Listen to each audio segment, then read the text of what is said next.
عبادت همیشه لپاره لږ کوئ روزانه کوئ ځکه چې نبی کریم صلی الله علیه وسلم حدیث مبارک لري احب الاعمال الى الله ادومها وان قل.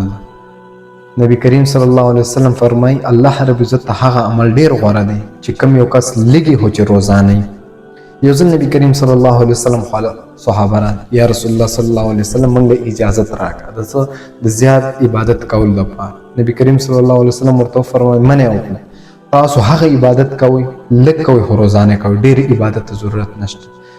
حضرت عائشه رضی الله تعالی عنها نه چا پوښتنه وکړه چې نبی کریم صلی الله علیه وسلم کم د زیات عمل.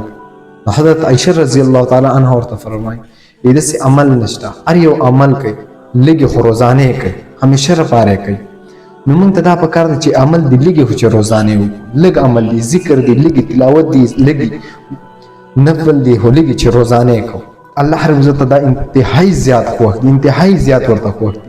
یو کس ته هغه ټوله شپه د اتوار په ورځ د جمعې په شپه ټوله شپه عبادت وکړي بل یو کس ته هغه روزانه چې کم دی 2 رکعاته د شپې تهجد وکړي 4 رکعاته وکړي نو هغه ټوله شپه چې سړی عبادت کوي الله رب عزت هغه غوره نه دی. خو چې کم کس لږ عبادت کوي او روزانه کوي الله رب عزت هغه غوره دی.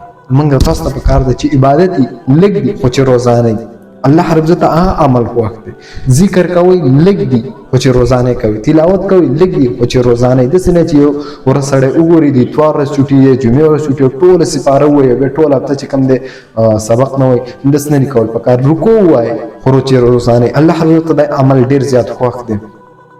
نو چې کم دی نبی کریم صلی الله علیه وسلم صحابه منع کړل تاسو هغه عمل کوئ چې روزانه کوئ لږ عمل کوئ چې روزانه کوئ. نو الله تعالی دې موږ تاسو ته توفیق راکړي د دې عمل کولو.